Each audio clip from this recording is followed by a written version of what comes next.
আলোচনা দীর্ঘায়িত করার কিছু নাই। আমি এই থানায় ইসলামপুরে আমার জন্ম, কুলকান্দি গ্রামে। আমি টিকে স্কুলে লেখাপড়া করেছি, আমি নেক্সান হাই স্কুলে লেখাপড়া করেছি। তো আমার সাথে যদি কিছু থাকে কুলায়, আমি কেন এই জায়গার জন্য করবো না? এটা তো স্বাভাবিক ব্যাপার। এটা তো কোনো, আমি তো কোনো দয়াও করতেছি না, আমি কোনো কাউকে সাহায্য করতেছি না। আপনারা যেমন নিজেদের জন্য না এলাকার জন্য যাচ্ছেন, আমারও তো এলাকার জন্য চাওয়ার কথা নাকি? আমি সেটা করবো ইনশাল্লাহ, যতখানি সম্ভব হবে। আল্লাহ যতখানি শক্তি দেয় আমি করার চেষ্টা করবো। আমার এখানে সাথীরা আমাকে অনেক বড় করে রেখেছে, কিছুই বড় নেই। আমি মন্ত্রীর মর্যাদা, আমি উপদেষ্টা, আমি কৃষি উপদেষ্টা, রাজনৈতিক ইত্যাদি, এতে কারো হাত দুটার জায়গায় তিনটা হয় না, তাই না? এটা তো আপনি এর আগেও তো আমি আপনাদের এখান দিয়ে গেছি, আপনাদের এই যে ঝাল চার কি সব এখানে বসে বসে খেয়েছি, খেয়ে গেছি। আজকে না হয় গাড়ির সামনে একটা পতাকা আছে, আমাদের প্রশাসন পুলিশের কিছু লোকজন আমার সঙ্গে আছে, দেখছো? কালকে যদি না থাকে আমি এ পদে কিছু থাকবে না, কিন্তু আমি কি আপনাদের আপন থাকবো না? আমি কি এলাকার মানুষ থাকবো না? তাহলে ওদের হলো আসল পরিচয়। হয় কখনো হয়, কখনো থাকে, কখনো থাকে না। এই মাত্র কিছুদিন আগে যারা খুব প্রতাপশালী ছিল, আছে তারা আজকে নাই তো নাকি? তো কাজে এটা নিয়ে ভরাই করার কিছু নাই, কিছু না, নাথিং।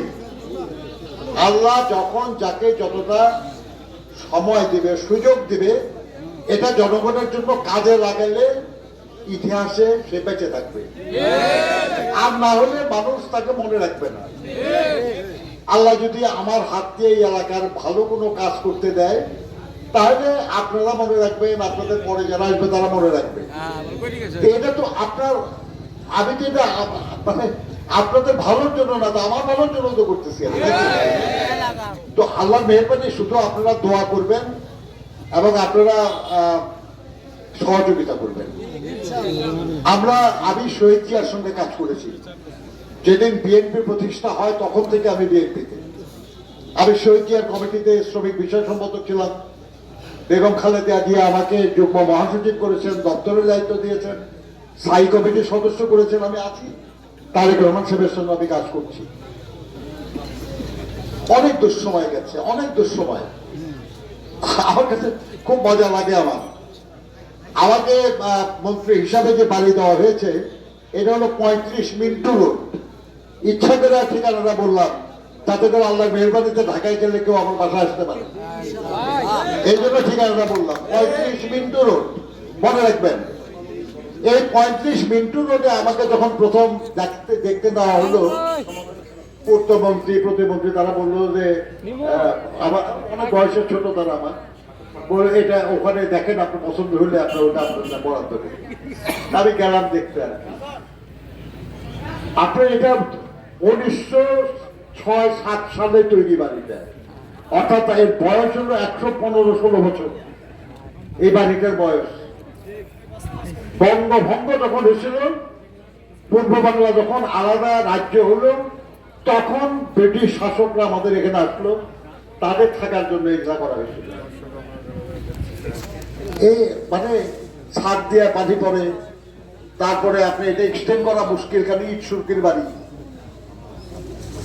বিশ্বাস করেন, আপনার উপরে 3টা মাত্র বেডরুম। আমার তো সংখ্যা, আমরা তো 51 পরিবার, ভাই বোন, আমাদের ছেলে মেয়েরা, আমরা তো একসাথে থাকি।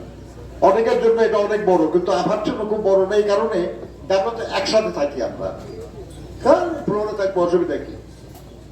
কিন্তু সবচেয়ে যে কারণে আমি এটা পছন্দ হলো আমার, সেটা কি জানেন?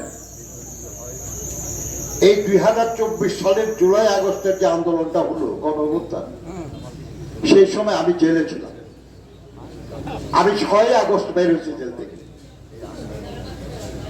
আমাকে যখন 18 জুলাই গ্রেফতার করে নিয়ে যাওয়া হলো আমার বাড়ি থেকে, আমার স্ত্রী তখন, তার শ্বাসকষ্ট চলতেছে, নার্স আছে, ডাক্তার আছে, 4 লিটারে অক্সিজেন চলতেছে তার।